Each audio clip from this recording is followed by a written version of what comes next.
Hello friends. तो 11 सितंबर के current affairs में आपका स्वागत है। और इस वीडियो में हम आज के कुछ करंट अफेयर्स पे हम नज़र डालते हैं। तो पहला करंट अफेयर्स है कि उत्तर प्रदेश में दुनिया के पहले एशियाई किंग गिद्ध संरक्षण केंद्र का उद्घाटन किया गया। राइट। उत्तर प्रदेश ने गंभीर रूप से लुप्तप्राय एशियाई किंग गिद्ध के लिए एक अत्याधुनिक जटायु संरक्षण और प्रजनन केंद्र स्थापित जो दुनिया में अपनी तरह का पहला है। यह यूपी का महाराजगंज जिले में स्थित है और 1.5 हेक्टेयर में फैला हुआ है। देश में जटायु नामक गिद्धों के अन्य संरक्षण और प्रजनन केंद्र हैं, लेकिन वे गिद्धों की सभी नस्लों का पालन पोषण करते हैं। जटायु संरक्षण और प्रजनन केंद्र। जटायु संरक्षण और प्रजनन केंद्र में गिद्ध के लिए विभिन्न पिंजरे बनाए गए हैं, जो एशियाई किंग गिद्धों के स्थायी आबादी को बनाए रखने के लिए डिज़ाइन किया गया है। एशियाई किंग वन्य जीव संरक्षण अधिनियम के तहत संरक्षित है और प्राकृतिक के संरक्षण के लिए अंतर्राष्ट्रीय संघ IUCN रेड लिस्ट द्वारा गंभीर रूप से संकटग्रस्त के रूप में सूचीबद्ध है, यानी कि critically endangered. Red headed vulture Sarcogyps calvus, जिसे एशियाई किंग गिद्ध के रूप से नाम से जाना जाता है, मुख्य रूप से उत्तरी भारत में स्थानीय रूप से पाई जाती है। 2004 में प्रजातियों को IUCN द्वारा कम से कम चिंता से लगभग विलुप्त के रूप में सूचीबद्ध किया है। वर्ष 2007 में IUCN द्वारा लगभग श्रेणी से इसे गंभीर खतरे की श्रेणी में रखा गया।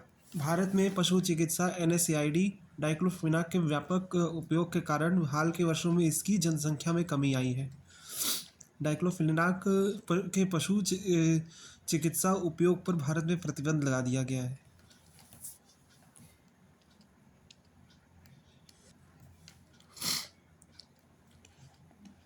दूसरा है प्रधानमंत्री किसान मान धन योजना के 5 वर्ष सफल।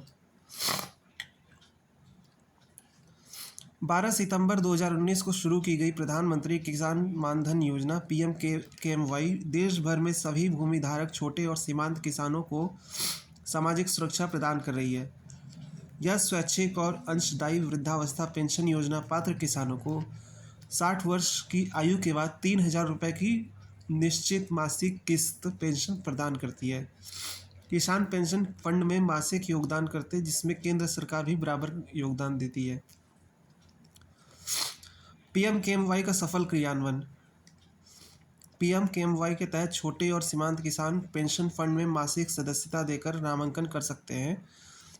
18 से 40 वर्ष की आयु में लोग 60 वर्ष की आयु तक 55 रुपये से 200 रुपये प्रतिमाह का योगदान करते हैं।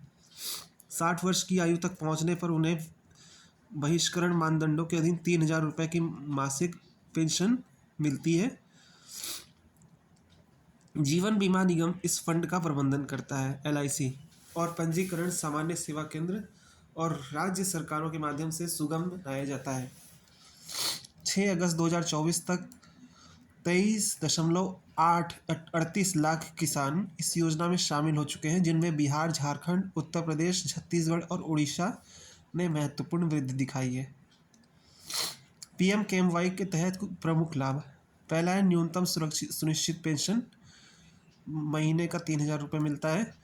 दूसरा है पारिवारिक पेंशन, इसमें पति या पत्नी को 1,500 रुपये के प्रतिमाह का पेंशन मिलता है। PM किसान का लाभ SMF नामांकन सहित ऑटो डेबिट मैंडेट फॉर्म जमा करके स्वैच्छिक योगदान के लिए अपने PM किसान लाभों का उपयोग कर सकते हैं। फिर है सरकार द्वारा समान योगदान। केंद्र सरकार पेंशन फंड में अंशदाता के योगदान बराबर देती है। मासिक योगदान 55 रुपये से लेकर 200 रुपये तक होता है, जो किसान के प्रवेश आयु पर निर्भर करता है।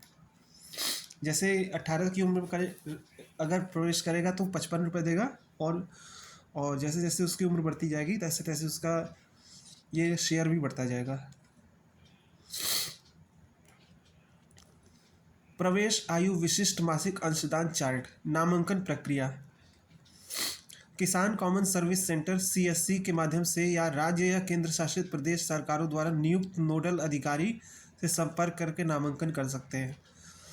पंजीकरण आधिकारिक वेबसाइट वेब पोर्टल www.pmkmy.gov.in पर भी उपलब्ध है। आवश्यक जानकारी में शामिल है किसान पति पत्नी का नाम और जन्म तिथि, बैंक खाता, IFSC MICR code, mobile number और आधार नंबर।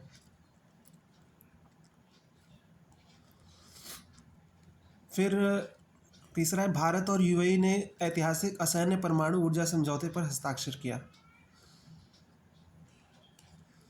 शेख खालिद बिन मोहम्मद बिन जायद अल नहयान की नई दिल्ली यात्रा के दौरान भारत और यूएई ने असैन्य परमाणु सहयोग के लिए एक महत्वपूर्ण समझौता ज्ञापन MOU पर हस्ताक्षर किए।